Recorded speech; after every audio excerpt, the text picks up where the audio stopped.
to slip the note inside to mislead us. So? Surely you can't suspect me based on that alone. What if someone else found the investigation report first, slipped the note inside, and then put it back without telling anyone? There's no denying it. The note could easily have been slipped in much earlier than it was discovered. That's not all. I've also noticed that although on the surface, Valeri, Mitya, and sometimes I were the ones taking charge of the situation. Looking back now, even though you didn't say much, you were always subtly guiding everyone from the sidelines. What do you mean? You were the one who emphasized how dangerous it was outside and insisted we all stay here. It was also you who suggested that we all sleep in the same place. And earlier today, you tried to convince Patashka to stay. I don't understand why, but it was out of character. So, you didn't understand my intentions, and now you're assuming the worst. Seems pretty unreasonable if you ask me. He still won't admit it. Fine. Let's see how he responds to the most damning evidence of all. The biggest question I have right now is, if the Grim Reaper is impersonating Alosha, then where's the real Alosha? When did they switch?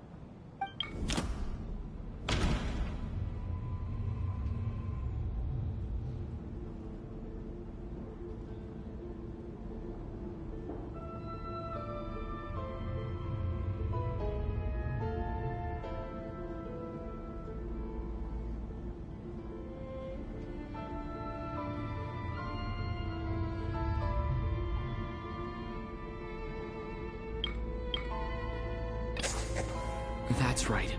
This was the moment. Right at the start. Before any victims had even emerged, Alosha was switched with the Ruler of Death while everyone's guard was still down.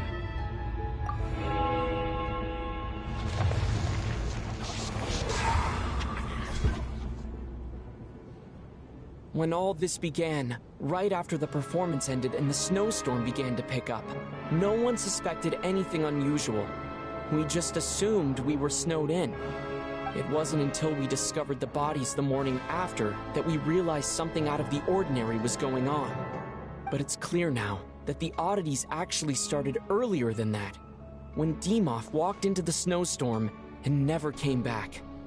Right. So Mr. Dimov was the first victim, not Sobolova and Torgov.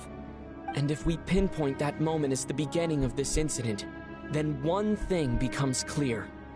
Alosha, you are the only person who walked into the snowstorm and came back without the help of Vodyanitsa's Requiem. More precisely, Alosha never came back at all. The one who came back was the Grim Reaper. Not bad. Well, since you've backed me into a corner, I suppose there's no point in keeping up the act anymore. Alosha? You're the Grim Reaper? I am no such tired cliché. Mortals should address me as the Ruler of Death.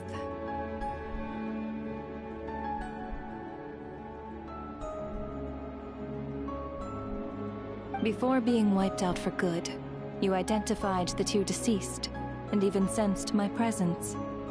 A commendable achievement. Far beyond what I expected. I heard you can ferry souls. Those deaths each night. Were they your doing? Your initial conclusion was correct. Due to the existence of the two deceased, the ley lines yearned to reclaim those long-lost souls. Every night they devoured an equal number of souls to fill the void. This required no intervention from me. Though, of course, ferrying souls is indeed my authority. Here, take a look.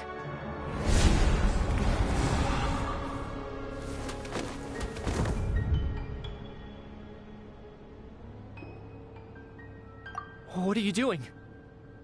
That takes care of today's too. Don't get so worked up. You are already dead, and your souls must return to the ley lines. I know we're already dead. You murdered us, didn't you? Murdered? No. Murder is when mortals usurp my authority. Death is my jurisdiction. If I require someone to die, I need not resort to such laborious methods as murder.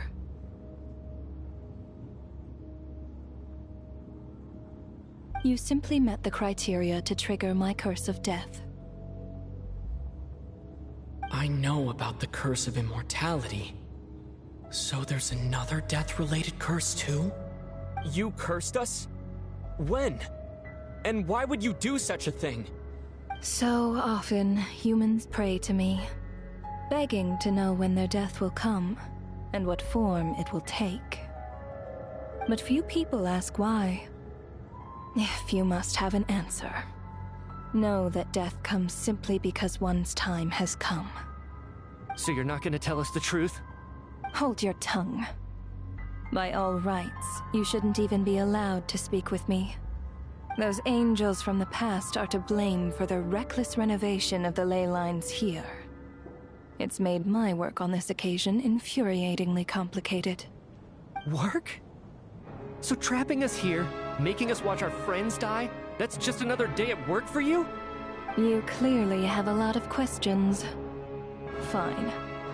As a reward for your remarkable accomplishments over the past few days, I shall answer a few of your inquiries, provided they aren't too unreasonable. After the physical body dies, the soul must return to the ley lines for that person's death to be considered complete. My work encompasses the entire process of death, including, naturally, the guiding of souls into the ley lines, with which you are now so familiar. You must also be rather familiar with Natlan's Night Kingdom, I presume? It was I who supported the creation of the Night Kingdom. It provided a convenient means of guiding the souls of Natlan. Here, too, the ley lines connected to the theater underwent some modifications. The angels hoped to make them capable of accommodating the souls of some special creations. But this actually hindered their ability to accept ordinary souls to some degree. This effect manifested itself after you died from the curse in the theater, leaving you stranded in the afterlife, unable to achieve a complete death. But if souls who die from the curse of death fail to return to the ley lines within a short window of time, they will miss their chance for good. Then, they will remain forever suspended between life and death, no longer subject to the authorities of either. So if you don't resolve this matter soon, and see all our souls return to the ley lines before long, we'll escape your control. Mitya is sharp. This must be what Renova was worried might happen, and the reason she got involved to begin with. But if you have the authority to guide souls, why didn't you just show yourself and get it over with? Why hide among us in the form of Alosha? You seek to understand the mind of a god. Very well. I'll tell you. This is a theater, and I decided I wanted to watch a show about death. That's why I encouraged you to take the events to the stage. I found myself getting quite immersed. I suppose the entertainment you provided makes up for all the trouble you've caused me by being so defiant in the face of death. There. Are you happy with my answer? Can't say I am. Really? But it fits the stereotypes you humans have about gods. Just moments ago, you were complaining about how infuriatingly complicated your work here has been. Work is work, I get it. There are times when it's a huge pain, but you just have to get it done, right? That's a rather unique perspective for a human. You are in fact correct. There is a pain point in this case. Due to the obstruction in the theater's ley lines, there is a hard limit on the number of souls they can receive each day, making it impossible for me to ferry all your souls at once. Revealing my identity too soon would inevitably have led to futile resistance, and there was a risk that any souls who chose to run would disappear. Then there was the issue of the two lost souls you called the deceased. The way you resolved that quandary was all part of my design. That's what I don't understand. If all of us were souls of the dead, What made their presence among us special? For centuries, they have refused to return to the ley lines, exploiting the issues created by the angel civilization to resist being drawn in. Centuries of obsession accumulated during this process.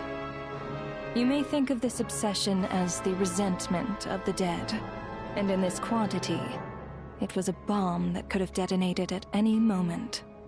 It reached the point where I could not afford to leave it unchecked. But the only way to fix it was to help them acknowledge their own deaths, make peace with their regrets, and willingly walk into the snowstorm. Only then, with my guidance, could they finally return to the ley lines. Otherwise, you would not like to know what the consequences would have been.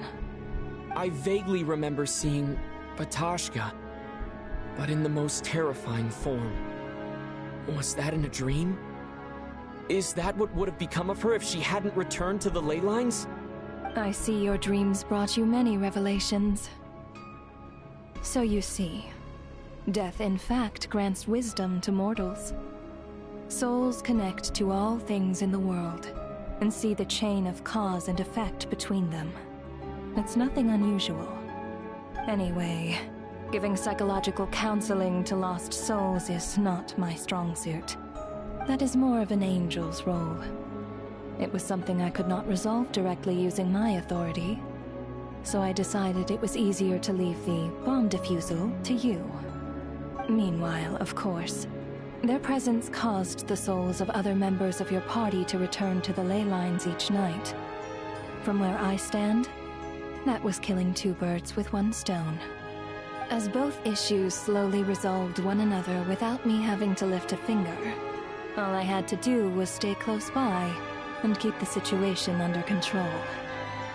Then use my authority to wrap things up at the end.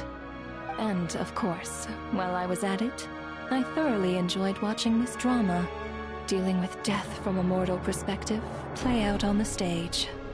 Sounds like you had it all figured out, Grim Reaper. I just did the math. You said there's a hard limit to the number of souls the ley lines here can receive each day. It's 2, isn't it? That much is obvious, even to a fool. It's time to review this whole affair.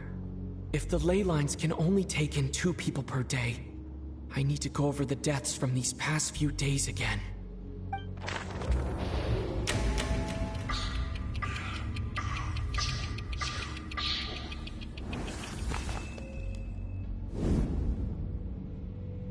Looking back now, none of us had the faintest idea at the time. From the moment that staff member named Dimov walked into the snowstorm, the incident had already begun.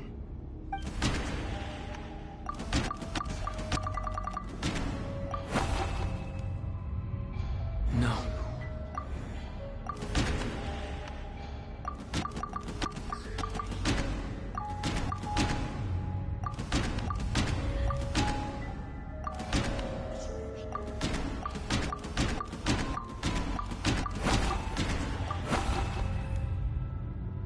No. Let me...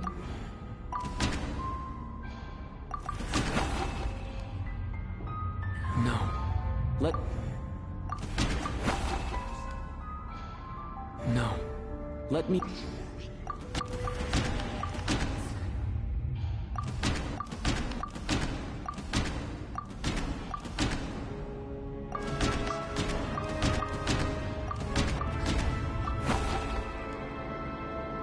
No.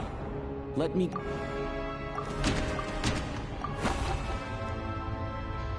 No.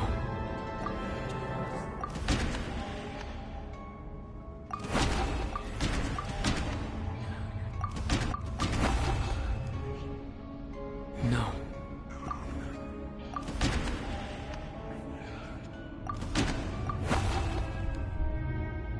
No.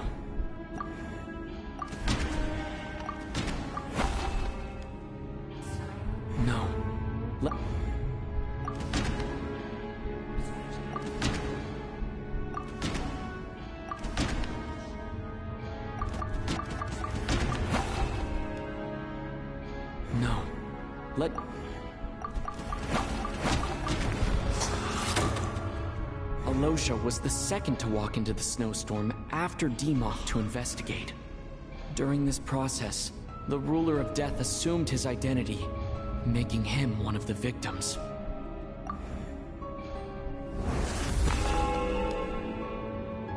During our first night in the theater, everyone was caught up in the novelty of it all. No one could have expected there would be victims the very next morning. Despite all the confusion, and with the help of hindsight, we finally began to realize that something was amiss with the snowstorm.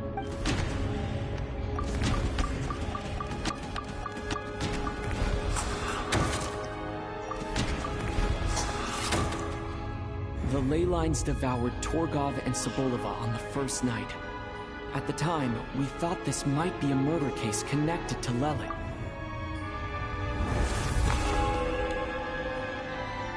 Odette and I spoke a lot that night.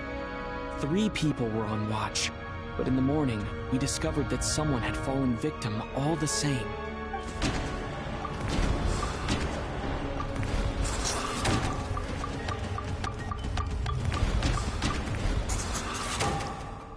The deaths of cool, unexplainable...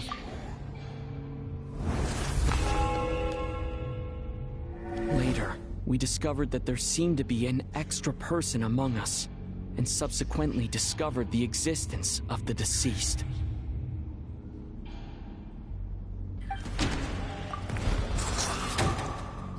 Mr. Schramm realized he was the deceased, and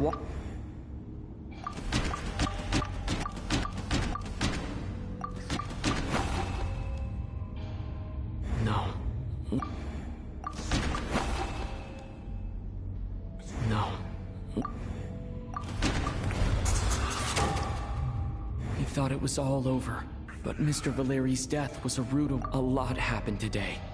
Mr. Valeri's death led us to discover the connection between the number...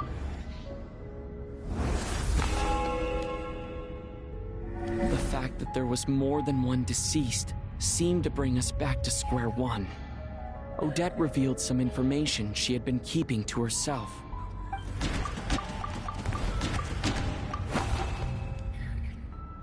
Although Mitya did indeed... The void in the ley...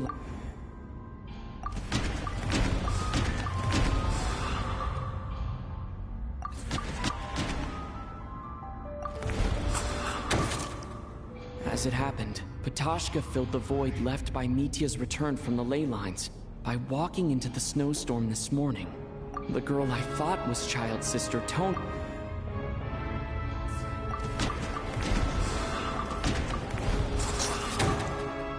Vodyanitsa was swallowed by... Come to think of it, Ptashka was about to walk into the snowstorm at that time. And Renova, unaware that Mitya would return, was concerned that her soul would overflow from the ley lines.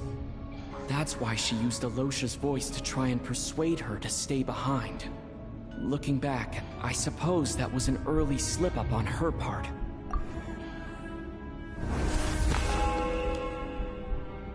No one could have expected anyone who walked into the snowstorm to return. But just after nightfall, Mitya returned, bringing crucial information with him. Various truths began to surface, including that all of us were already dead, and that the ruler of death was here among us.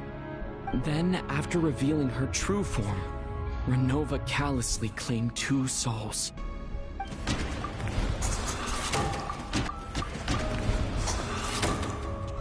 In fact, everyone was already dead by the time we took the photo. And in the days since, we've experienced many more partings. Now, only Mitya and I remain. And the true culprit behind everything still stands before us.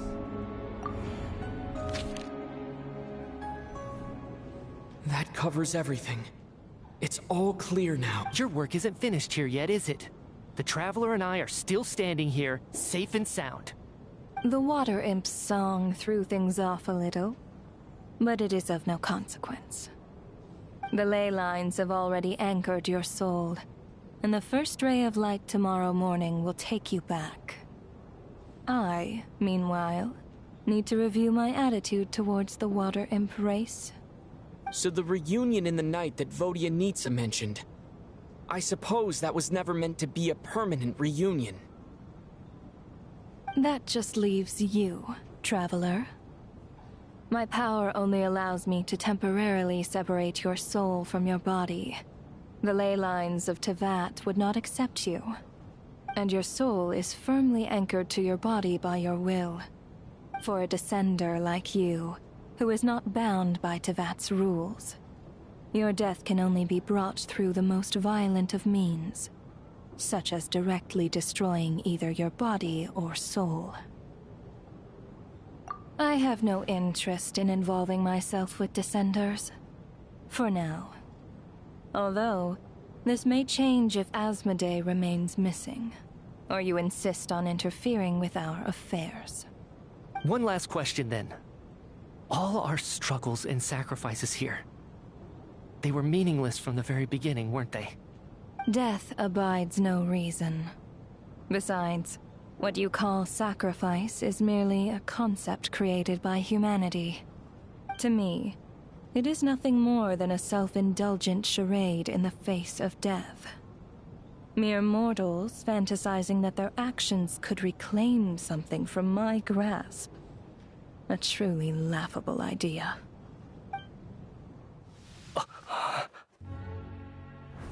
Grim Reaper, you really know how to get on my nerves.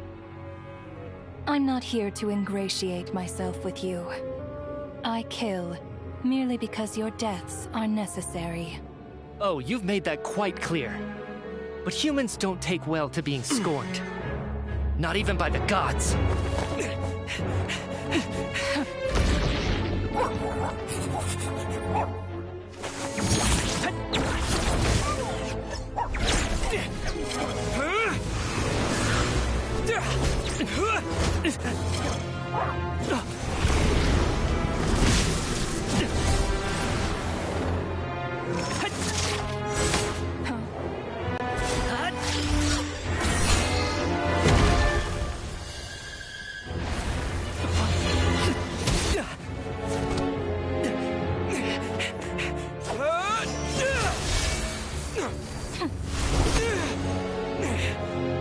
This is futile. You must know that you are powerless against me in my own domain. I suggest that you save your strength. For what? Maybe we can't change it. But if nothing else, we can at least teach you to have some respect for the dead. Audacious.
How are you holding up, Odette? What happened to me? How much do you remember? What do you mean? Is the performance over? I can't seem to recall what happened. Has Odette already forgotten?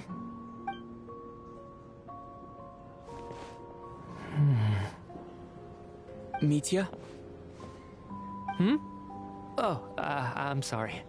I guess I spaced out there for a second. Remind me who you are? Don't you remember anything?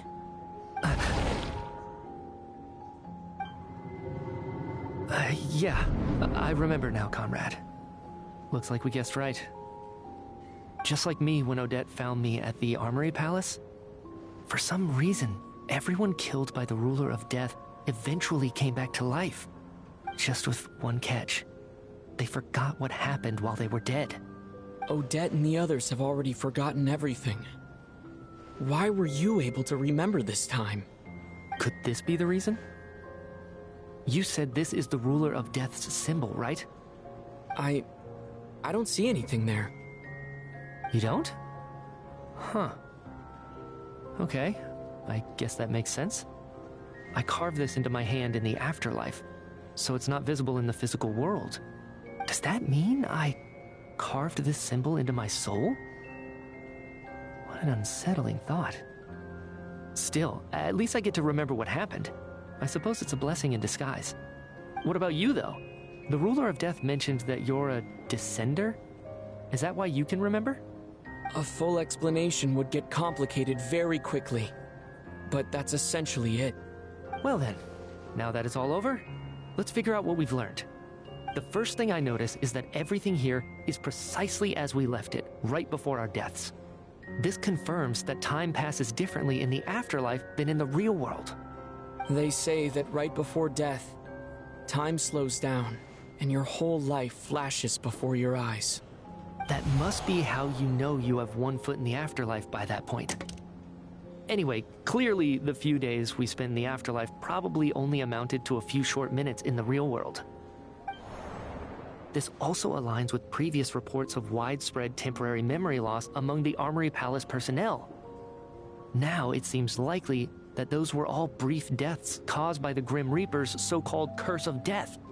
To those unaware of the truth, dying and coming back to life must feel similar to a short bout of catatonia.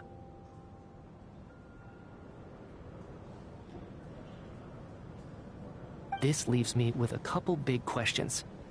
What are the conditions that trigger this so-called curse of death? And why are we resurrected after we die? If nothing else, I think it shows that killing us wasn't her ultimate goal. We still don't know her true reasons for subjecting us to death. Right. This time only got complicated because of the situation with the theater's ley lines. That's why she had to approach it differently. If the previous incidents of amnesia among the researchers are anything to go by, killing us is usually a pretty routine matter. Come to think of it, wasn't I about to note something down before I died? I can't remember what it was, but I think it was something related to my research project. Sorry, Traveler. I'll catch up with you again later. Right now, I have to make a trip back to the Armory Palace. Sir, if I may, no one of your description has ever shown up in my investigations into Mr. Mitya's friends. Yet, you two seem very familiar with each other. Could you perhaps tell me where he was in such a rush to get to? And, by the way, have we ever crossed paths? Forgive the presumptuousness, but I feel a vague and indescribable sense of familiarity about you. I can explain everything. Could you help me gather everyone in the theater in one place?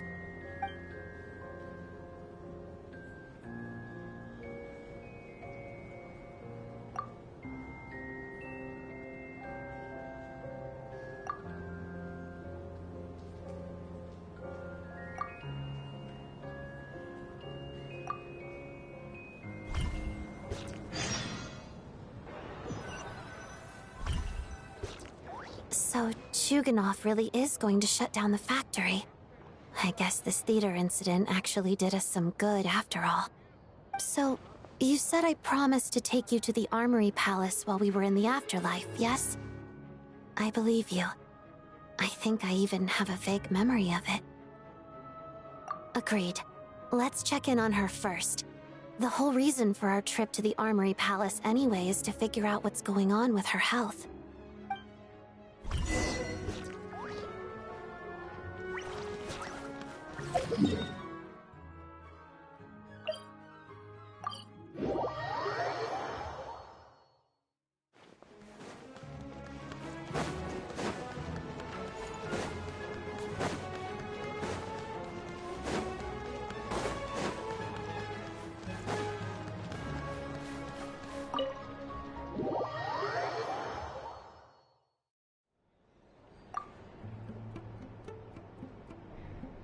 I'm finally back, even though a long time has passed from my perspective. As far as Paimon's concerned, I probably just went out to watch a very short show. I should keep my emotions in check when I see Paimon again, or it'll seem weird. Wait. The atmosphere here feels off. Shh. Stay quiet. Let's go inside and take a look. Have we still not been able to notify Child yet? We need new orders. What if that person comes back again?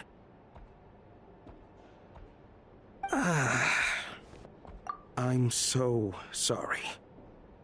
Under the circumstances, there was really nothing we could do.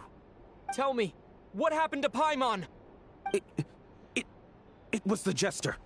He came here in person and escorted Miss Paimon away. He's the director of the Fatui. His authority supersedes all others and cannot be questioned. There was nothing we could do. How long ago did he leave? And what was Paimon's status? It was about an hour ago. Miss Paimon was fast asleep at the time. The Jester simply walked off with her as if it was only natural. I assure you, he absolutely did not use any force.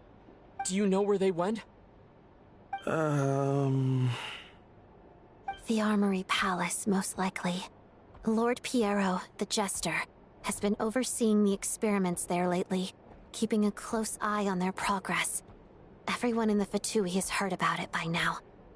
I'm surprised he came in person.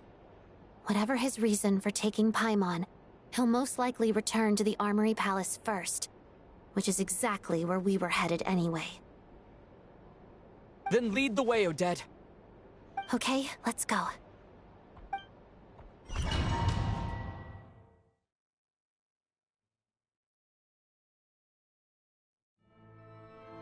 It's just up ahead. Quick, let's get inside. No, I'll go alone. You know I'm planning to force my way in. You're with the Fatui, so you should stay outside. I was hardly planning on taking you through the official channels anyway. I'm here to force my way in, just like you. I may be a Fatus, but I'm also Lelek, enemy of Project Stuzha. Paimon's safety is paramount right now. With me around, you'll have an extra pair of hands. There might be devices inside that are easier for an insider to deal with. If you say so. Let's go. There's no time to hesitate.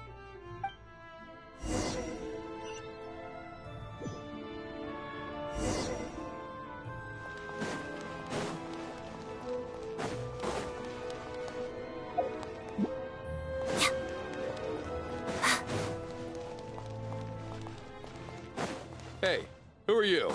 This part of the Armory Palace is under restricted access. What do you think you're doing? No questions, please. We're short on time.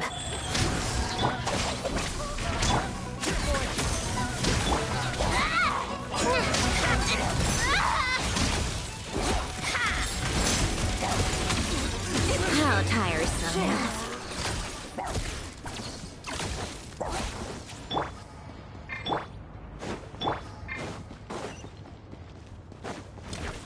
Ready or not.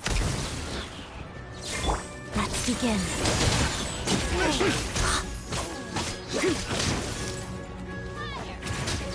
Go.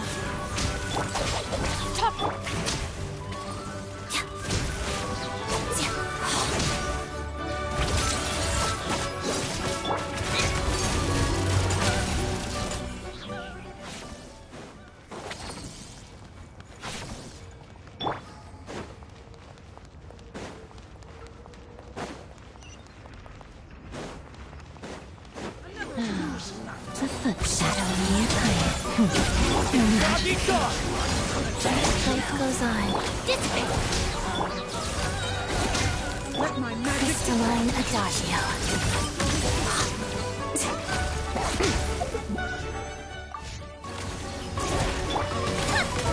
Come on, keep up. we try.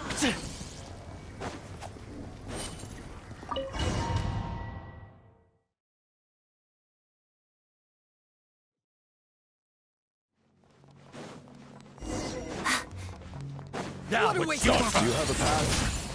Where are you coming from? So, you're intruders, huh? Don't blame me for what happens next!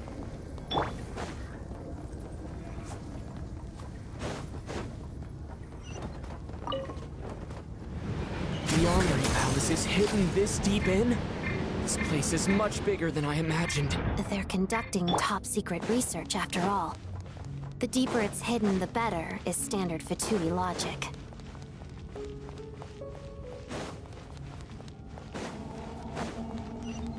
The style doesn't really look like the Fatui's handiwork, though. They must have requisitioned some structures from a past civilization. It also serves as a bit of a... Intruders! Stay alert!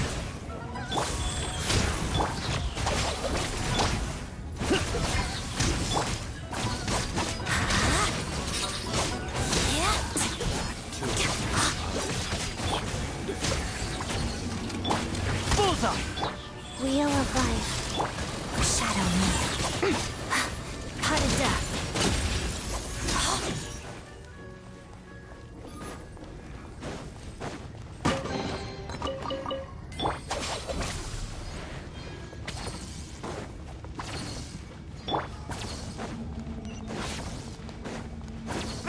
Intruders?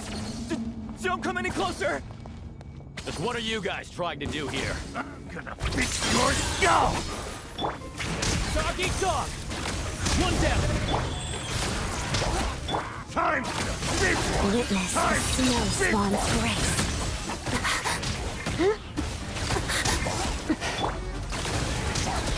Our bond is strong. couldn't! Bullseye! Let's begin.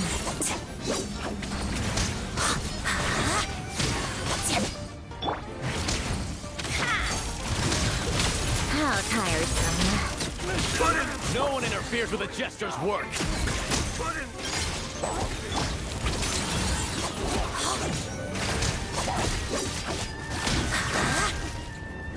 Pirouette.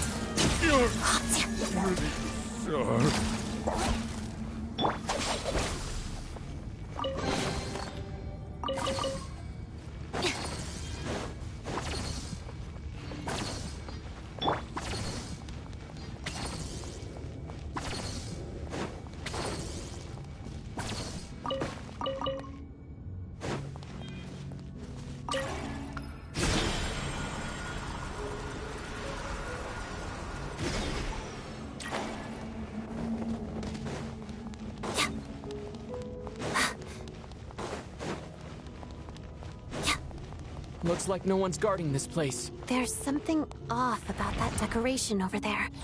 Look out! Let's deal with these before we move on.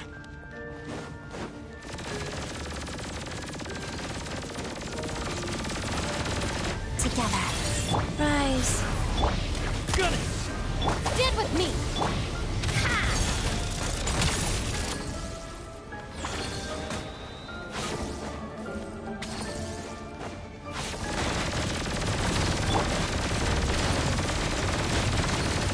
Bullseye!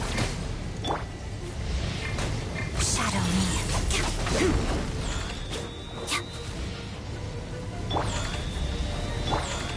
Life goes on. Dissipate.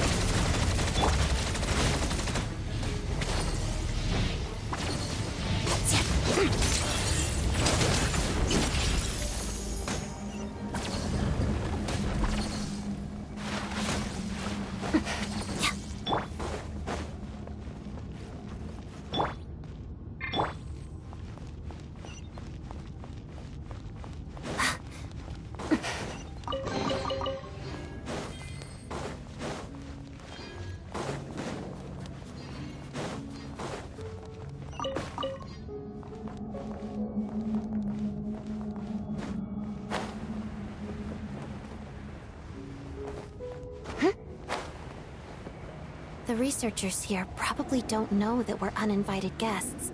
Let's try not to hurt them. What's the big star from the theater doing here? That's Miss Odette. She's a member of the Fatui. Don't tell me you didn't know that. Was the whole reason for Project Stuja to support the research here at the Armory Palace? Just what are the Fatui and the Tsaritsa planning?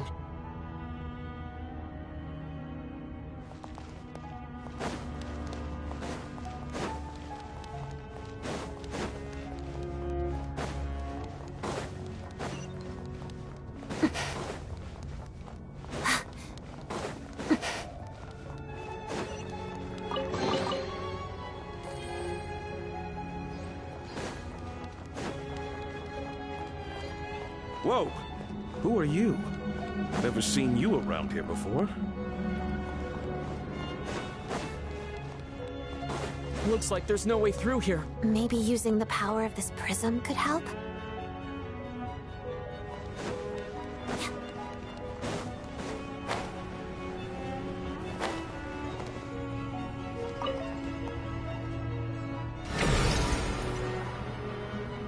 I think I see some images. It's the prism's power at play, causing images of the past to reappear, albeit only as illusions. Let's make our way. Paimon. And the Jester. Is this another scene from the past? Yes. It looks quite old, though. I don't think it happened in the recent past.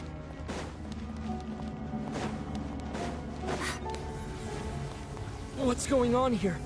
What happened? The source seems to be the Armory Palace. They must have started some large-scale experiment. Wait, what if this has something to do with Paimon? We need to hurry!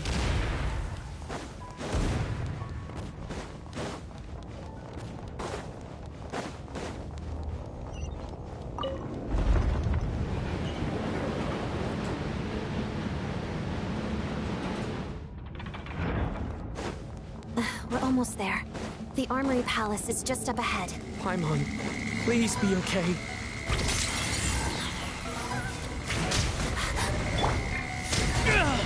One down! Rise. Knowing that.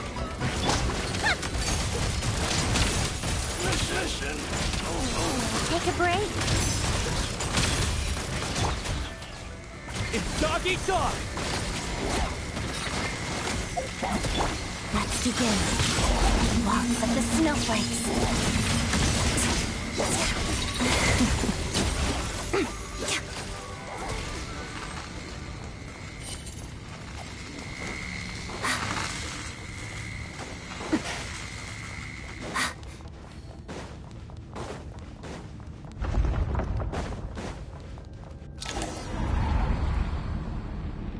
What's going on? Wait, I remember this feeling. It's the curse of death. No, no, not now. Why is the curse of death striking again already? Odette.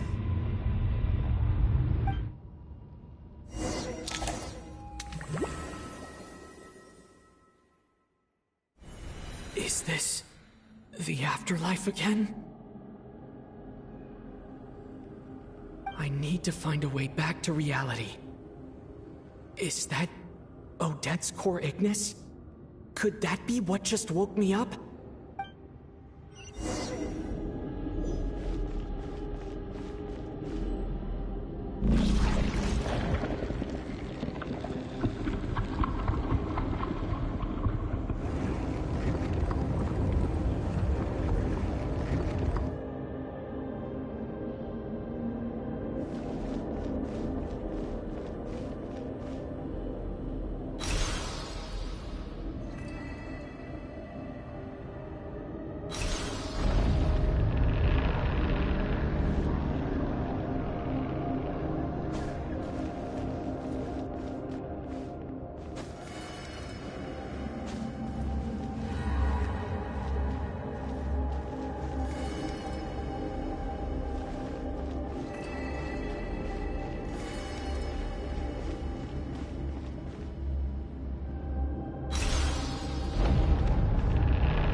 Odette?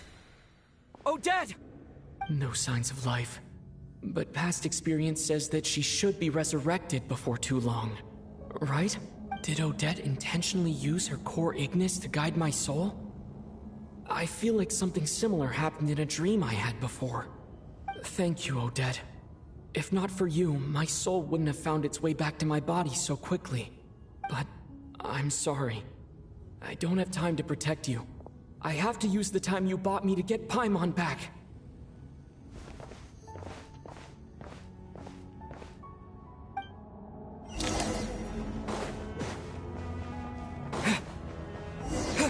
Sure enough, everyone here has been affected by the curse of death. Paimon!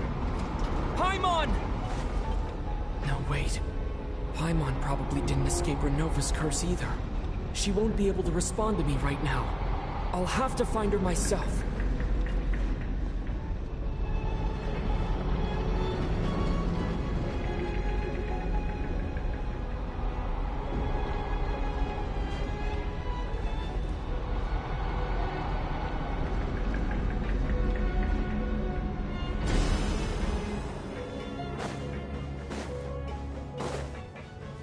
Mitya!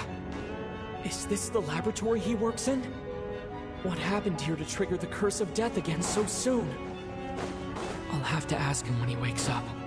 Finding Paimon has to take priority now.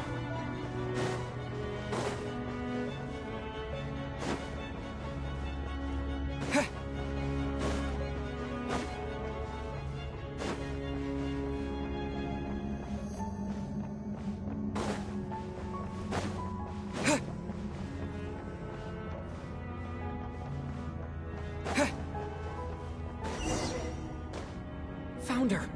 Paimon really is here!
You don't learn, do you? You've already been involved in one mass death, and now you show up at the scene of another. This might have passed for a coincidence the first time, but a second time? Am I to assume you are intentionally interfering in Snezhnaya's affairs? Judging by your expression, it seems that you understand little of what is going on here. In that case, a word to the wise. Do not interfere in Snezhnaya's affairs. A civilization that fails to learn its lesson constantly depletes its own worth. It will one day lose any reason for its existence. And as a descender, you are perfectly suited to be the lifeline to which a dying civilization might desperately cling. Consider your position carefully. No advice needed. I'll make my own judgments. Suit yourself. When the day of reckoning arrives, not even a descender can hope to escape unscathed. The time for resurrection fast approaches. The mortals here are not yet worthy to behold my form. So that will be all for today.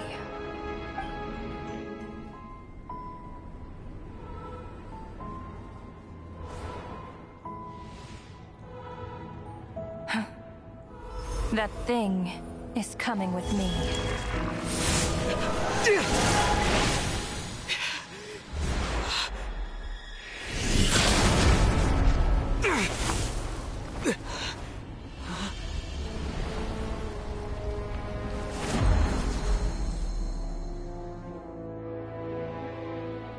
You awoke sooner than I thought. The curse of immortality is stubborn, unable to enter the ley lines, yet not content to remain a spirit. Ruler of Death, what do you want? You perplex me. Both you and you. That thing may be a creation of Celestia, but it possesses none of Celestia's power, let alone authority. Your obsession with it baffles me. No matter, the resurrection will soon begin. It's worthless anyway. I'll reclaim it next time.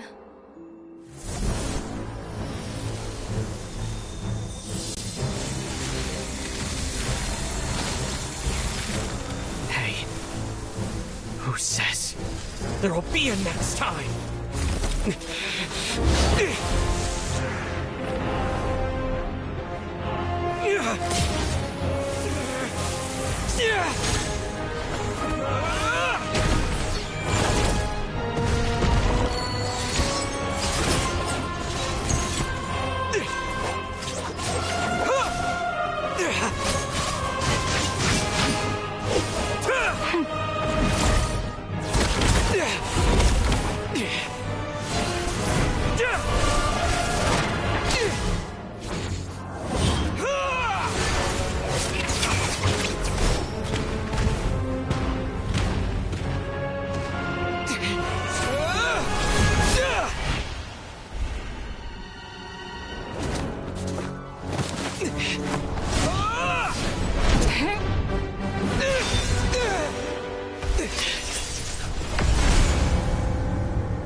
I missed you, Paimon.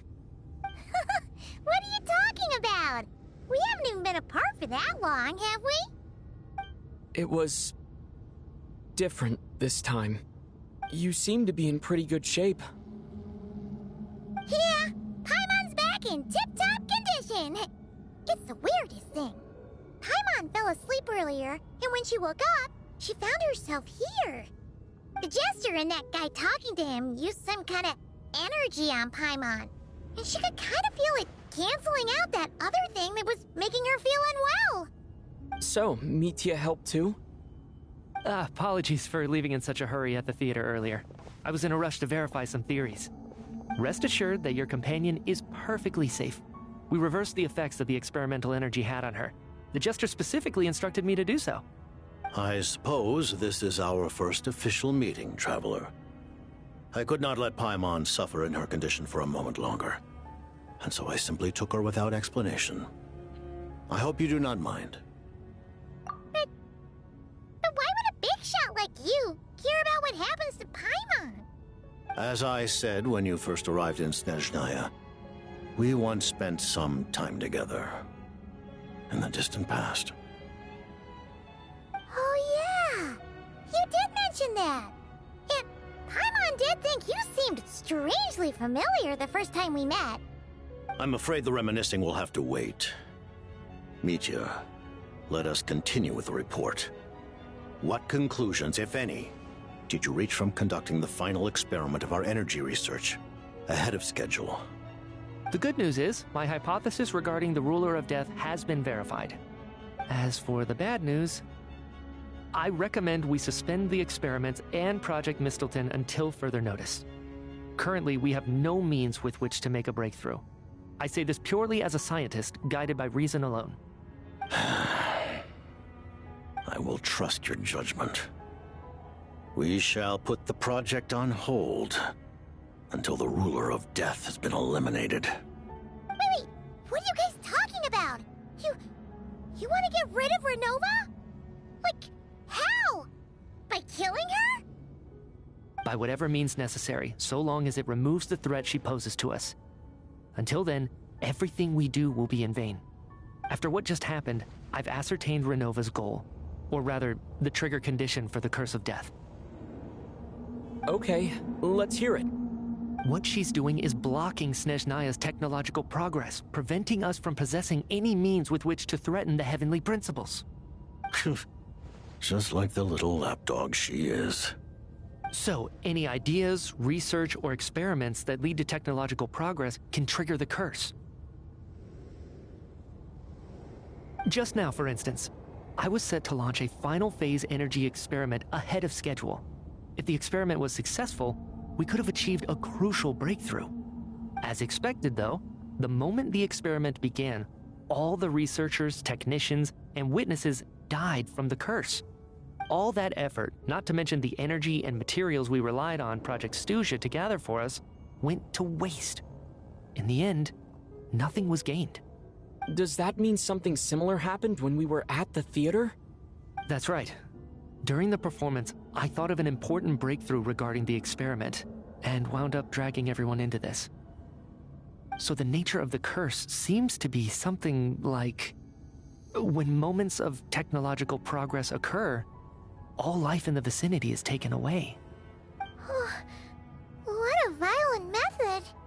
Of course, that meant the curse was normally limited to the Armory Palace.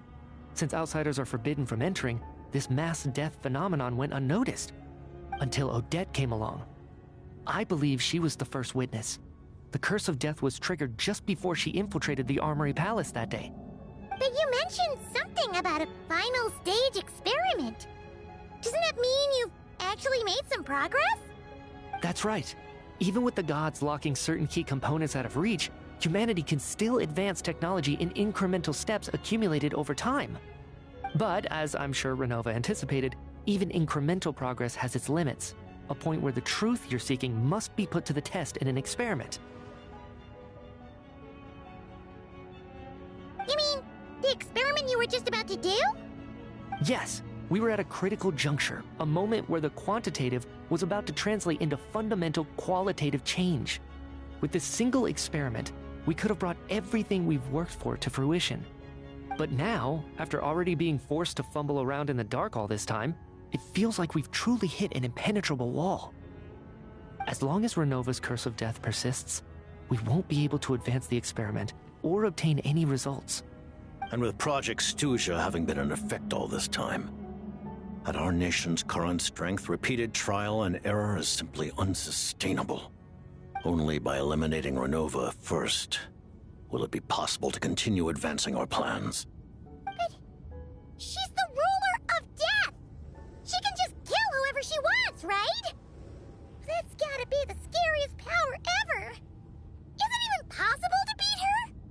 We'll see. But one thing's for sure.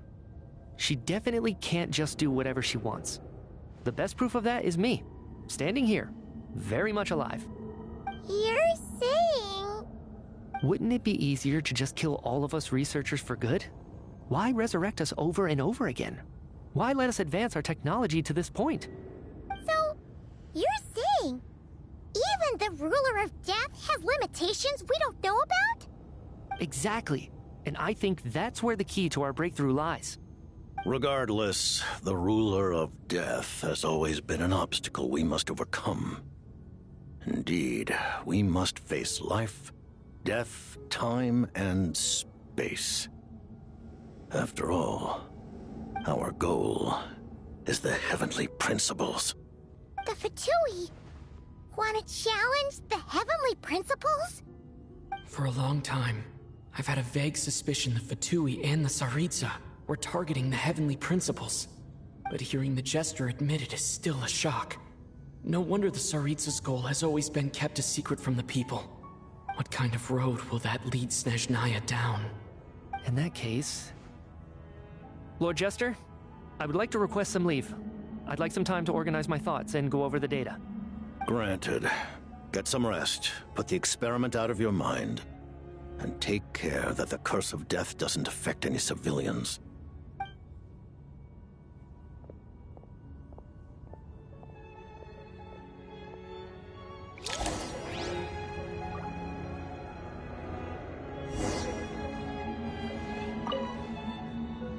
While there is yet time, allow me to offer you my hospitality, honored guest of Snezhnaya. Is there anything you wish to know? I remember hearing the term Mistleton from Columbina. Yeah! Paimon wanted to ask about that when the name came up just now. What is it? Paimon's heard of Project Snezhnaya, but not this one. As you know, Project Snezhnaya is a series of measures enacted to consolidate our nation's resources, the greater purpose of which is to serve Project Mistleton. Many of the things you have encountered thus far are essentially for the advancement of that project. This includes the Kuvaki Experimental Design Bureau in Nocturne. Researching Kuvaki was merely a facade. Its core objective was to use local resources and research findings to build Mistleton itself. And that's a weapon built for the final battle against the Heavenly Principles, isn't it? Huh? How did you know that? I was given some intel, and I made some deductions. Wait. You must mean that thing over there. Oh, Paimon's gotta take a closer look at this thing. Especially after you guys sent so many people to Nocturne to work on it. Kuvaki alone will not break through Celestia's defenses, let alone challenge the Heavenly Principles. The Heavenly Principles are no doubt accustomed to combating the power of the Light Realm, and elemental energy is simply the power of the human realm, converted to that form by the Heavenly Principles themselves. Any attempt to use this power against its creator would be a futile endeavor. For now, therefore, we have set our sights on the form of energy associated with the Third Descender and the Stellar Linchpins.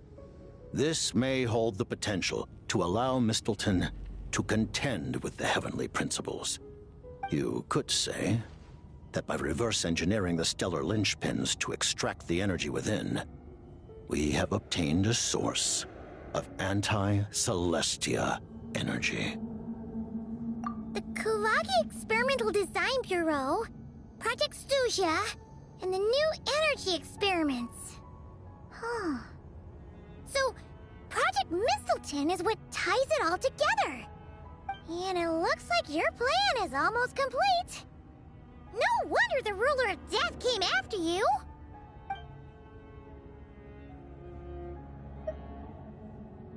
Her Majesty the Tsaritsa has embarked upon an expedition to vanquish a monster. Were it not for this, I imagine she would have been delighted to grant you an audience. Seems like the powers that be in Snezhnaya don't intend to hold my past conflicts with the Fatui against me. The Harbingers have been granted significant autonomy in retrieving the Gnosis. But by the same token, they do not completely represent Snezhnaya's official stance. You read my mind. Speaking of the Gnosis, Paimon's been dying to ask this question since forever. Why exactly does the Tsaritsa want to collect them? Is it something to do with the fight against the Heavenly Principles? The Gnosis will undoubtedly serve as a key bargaining chip when she confronts the Heavenly Principles. Beyond that, you had best ask the Tsaritsa herself. I am not sure if this information is mine to disclose. What do you mean, not sure? Don't you make the rolls? You're the highest-ranking Harbinger! Ugh, never mind. Taking on the Heavenly Principles is something most people wouldn't even entertain in their wildest fantasies. Why is the Tsaritsa so fixated on this? In Tevat today, civilization is nothing but an illusion. Something whose very existence can be negated at any moment. Our civilization may very well be destroyed in the struggle, but as things stand, The heavenly principles could choose to negate our existence on a passing whim. And we must not sit back and accept that fate. Only by changing the state of affairs, only by overthrowing the heavenly principles, can our civilization truly be said to have taken root. Otherwise, the fate of the people of Conria and Hyperborea is a cycle doomed to repeat itself. Accepting potential destruction in return for getting to control your own fate. Furthermore, perhaps this is still somewhat difficult for you to understand. Are you aware that all the rules of this world are made up of curses? Huh? All of them? Paimon knows about the curse of death you mentioned, and the curse of immortality that you and Dainsleif have. Then the birth of the Hilichurls, the rules of Natlan's Ode of Resurrection. Those are curses too? Farina's long life seems to stem from a curse placed on her by Focalor as well. Yes. Even a god's love for humanity is a curse the heavenly principles inflicted upon the gods. What? The Tsaritsa has always had ample reason to hate the heavenly principles. If she can seize their authority, she will reconstruct the entire world, and when that time comes, humanity will be completely liberated from curses and lies. Look forward to it. It will be a world beyond your imagination.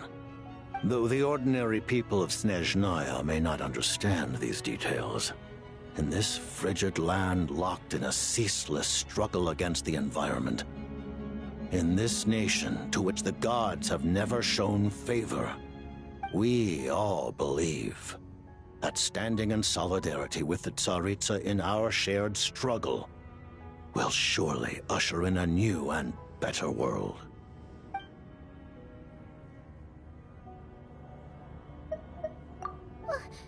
Paimon really doesn't remember. He's basically a stranger. You've got to believe Paimon.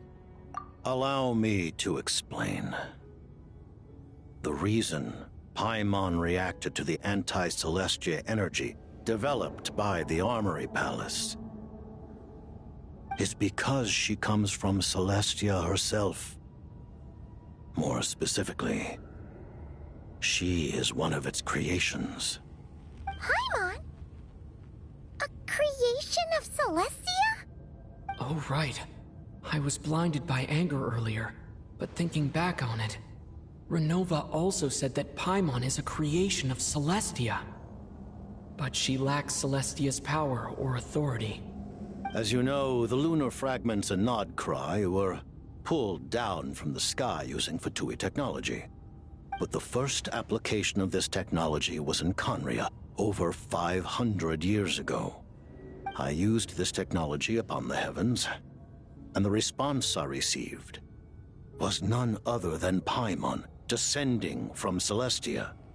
I presented her to the Vinster King, but he took no interest in this gift, nor did it satisfy him. Paimon then took up temporary residence in my palace until, of course, the arrival of the Cataclysm. Wait, Paimon's a little confused. You're talking about things that happened in Conria 500 years ago. You're saying Paimon was there for that? But Paimon doesn't remember any of that. Falling from the sky? Being given away as a gift? None of it.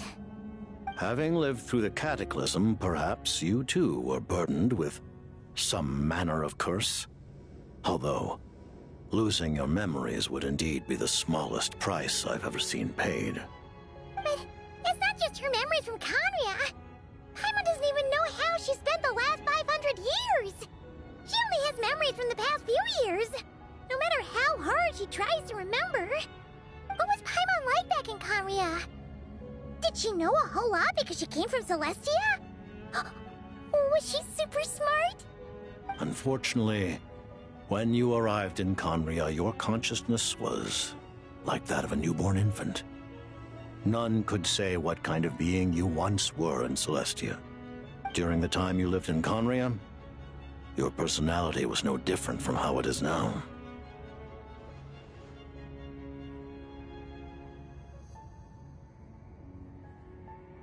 Aw, man! Paimon's plan to get her memories back and become super smart is ruined before it could even start. You know, even though Paimon lost her memories, she still feels weirdly close to you for some reason. That must mean you took pretty good care of Paimon back then, huh? On the contrary, I completely ignored your existence. I was entirely focused on my struggle against Troptatir the Wise. But now, as I see it, it is as if you are the only sane thing that survived that era of insanity. And thus, are worthy of protection. Noted. Man, Paimon's gotta stop projecting friendship on everyone she meets. But, Traveler? Even though you know Paimon's some creation of Celestia now, you still want her, right? You're not going to abandon her? Oh, phew! That's a relief. Paimon's just learning about this, too. She's barely even processed it.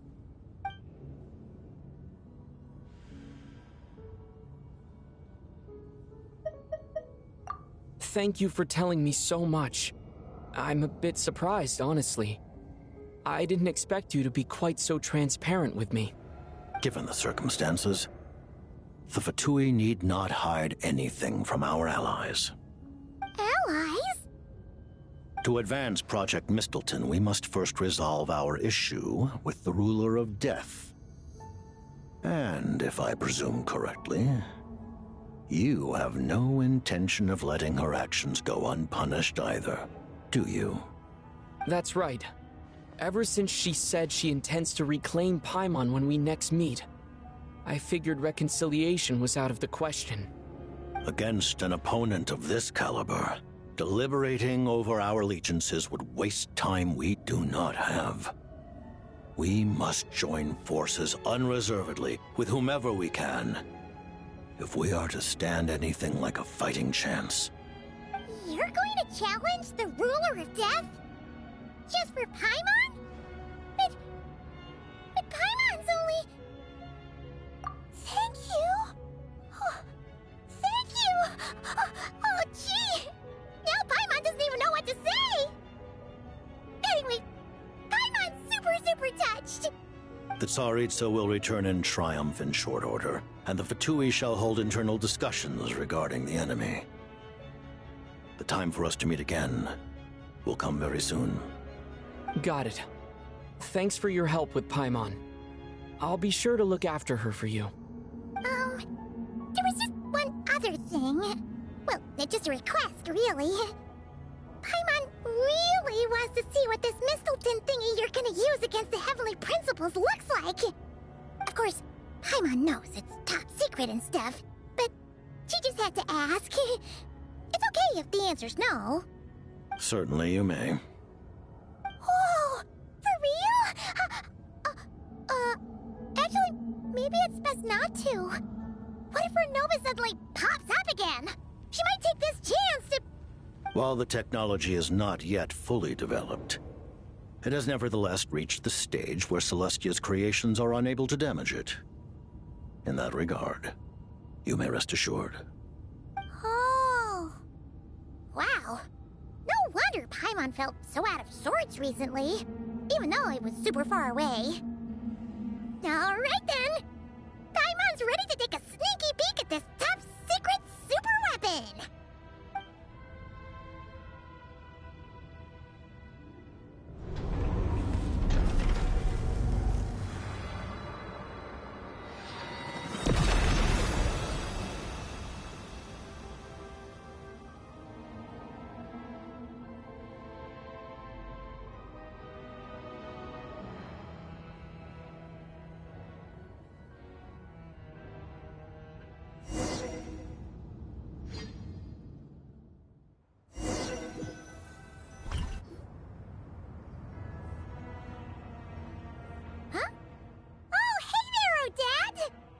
Paimon?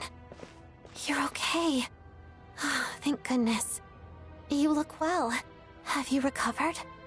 Long story short, yep, Paimon's all better. What are you doing here? Were you waiting for us? That's right. When I woke up, I wanted to go in after you, but the guards had woken up as well. It would have been tough to take them on alone, and there was no easy way to sneak past them. So I returned the way I came and waited for you here. It was thanks to you that my soul found its way back to my body so quickly. Thank you. Huh. That actually worked? Nice. I just figured I'd try my luck when that ominous feeling struck me. Really, you should be thanking this thing instead. Anyway, now that things here are all taken care of, I have other things I should get back to.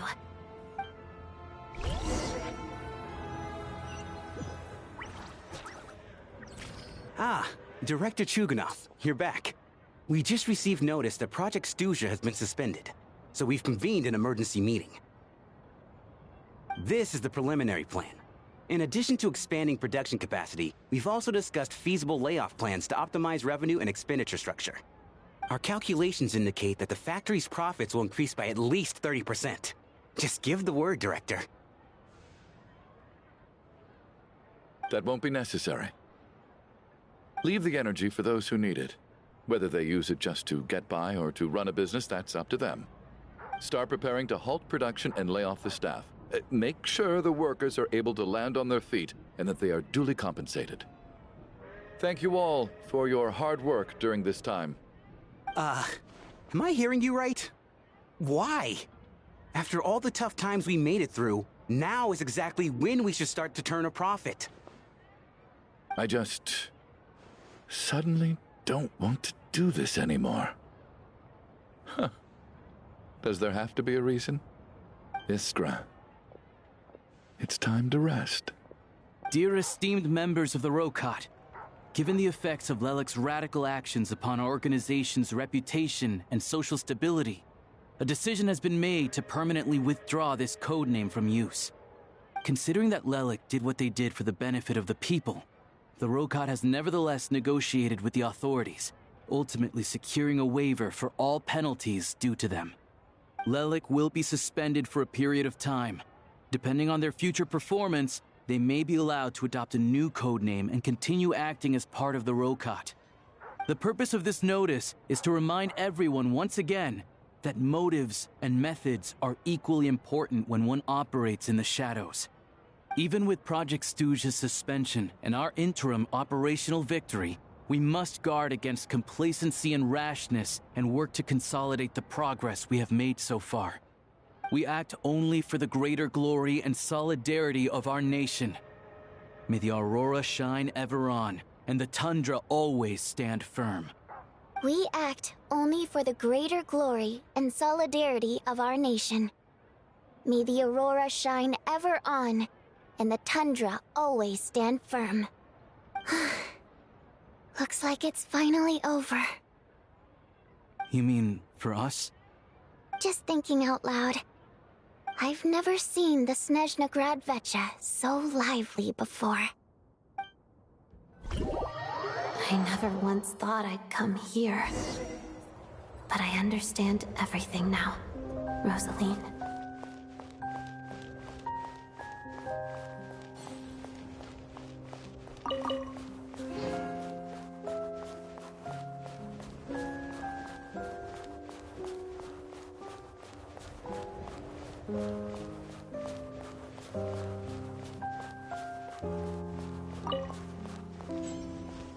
I've seen Spirit Seeker performed many times, including by your mother. Why do you bring that up all of a sudden? Even though the choreography is always identical, every dancer finds a way to make it her own.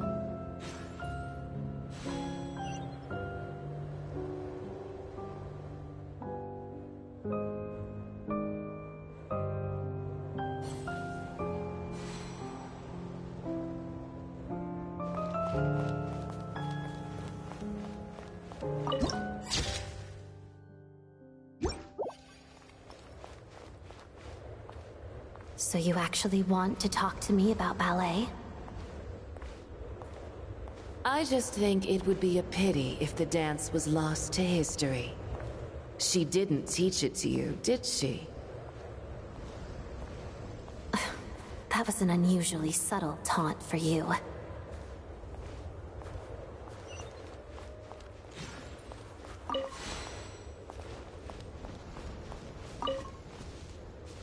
We embraced one another on the snow-swept plains, melting the ruthlessness of time.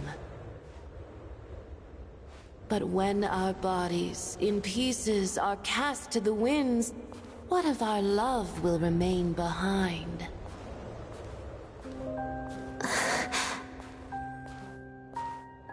Don't tell me you can't sing. Shush.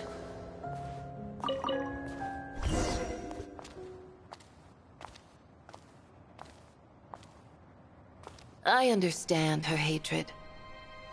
The Fatui robbed her of the life she should have had. I never opposed her dancing.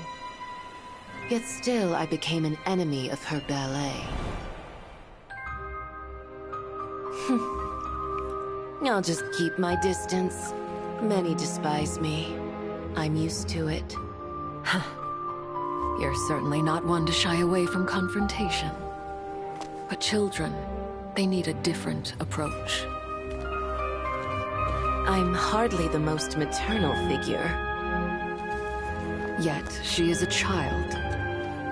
In my experience, while a father commands authority, he must still yield to love. You should tell her what you think about her dancing.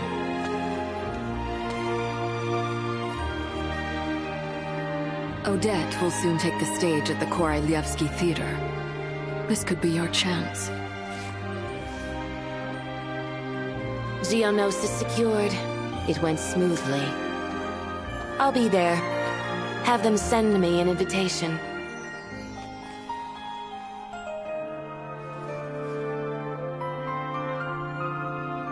Sadly, things didn't work out. Her final words are inside that block of ice. This? Aren't these for monitoring her subordinates? Not yours. This one isn't her witch's flame, but my two worlds' flames. The two worlds' flames can burn away memories. It was my parting gift to Rosaline.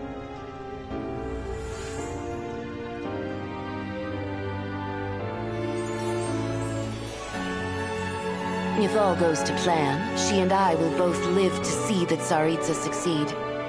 I believe she'll find peace. But if anything happens to me, she needn't follow in my footsteps. The cryo-energy will fade away in time. Then the two worlds' flames will burn away all memories of the Fatui. She'll be free to dance. She deserves this. I will handle the aftermath. The choice is yours, child.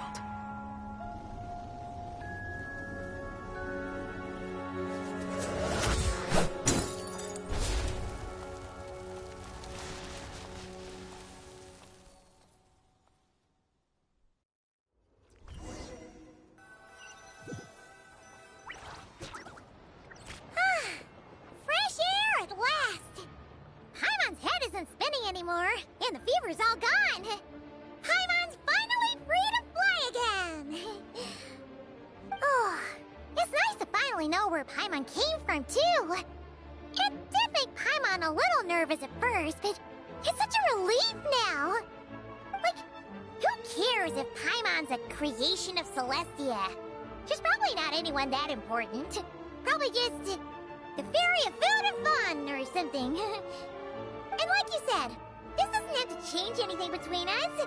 You're not gonna just... Hey! Hurry up! Why are you walking so slowly? You've spent the last few days lying in bed and stuffing your face. I didn't think you'd be able to fly this fast. Says who? Paimon's as agile as ever. They don't call her White Floaty for nothing. Paimon originally wanted to check out the bookstores in Snezhnaya, but she's more in the mood for flying around right now, so let's save that for later. Wait! They've got light novels from Yai Publishing House here, too! Huh? And this is Paimon's favorite mystery story from Fontaine! Wow! They got a sequel! The local Snezhnaya books look pretty interesting, too, but also kinda heavy. Not the easiest things to look around. I thought you were in the mood for flying around. Paimon can read while she flies. Hey! Look at these two dolls! Which do you like better?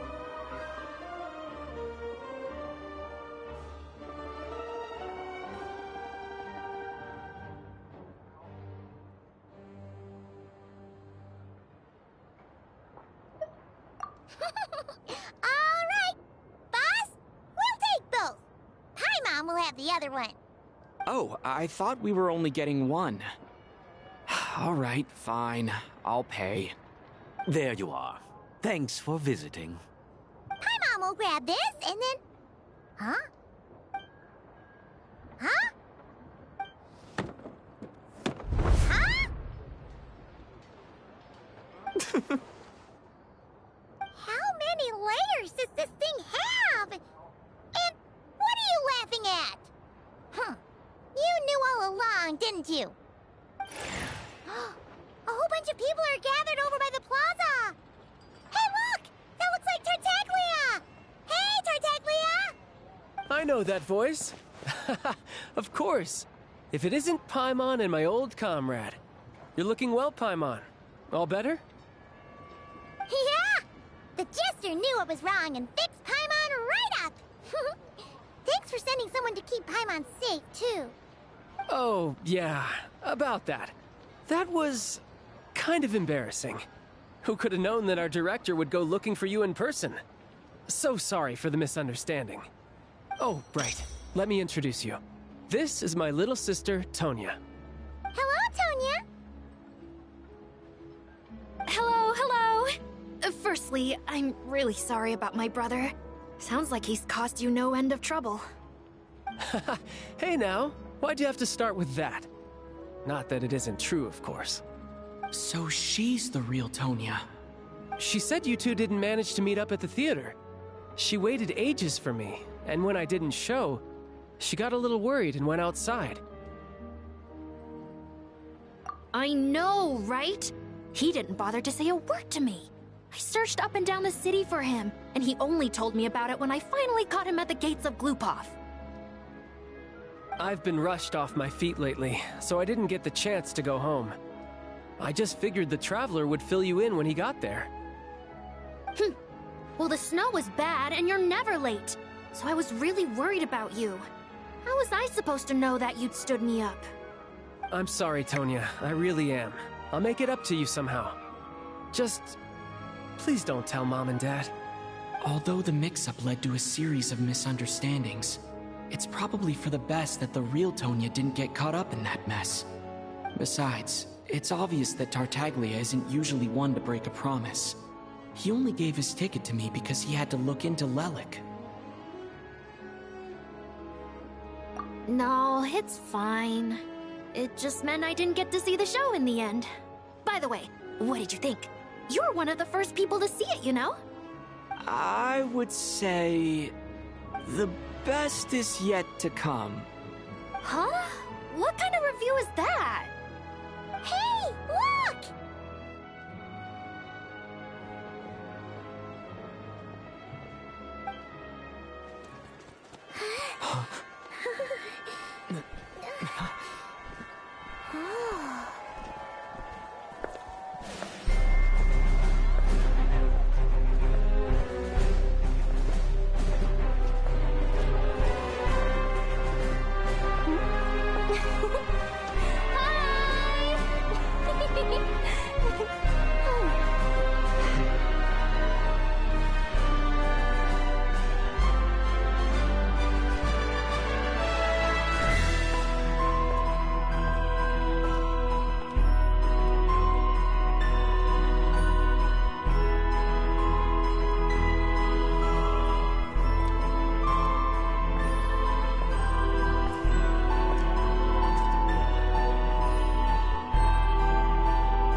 It's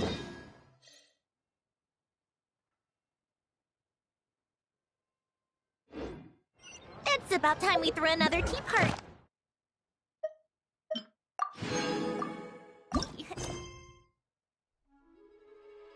You think?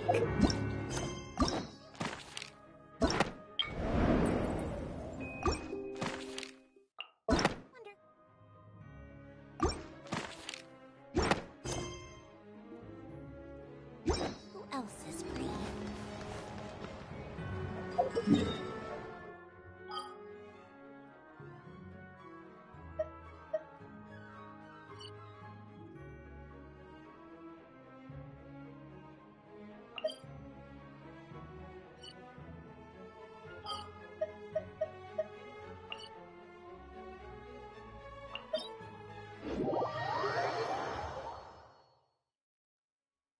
The perfect weather.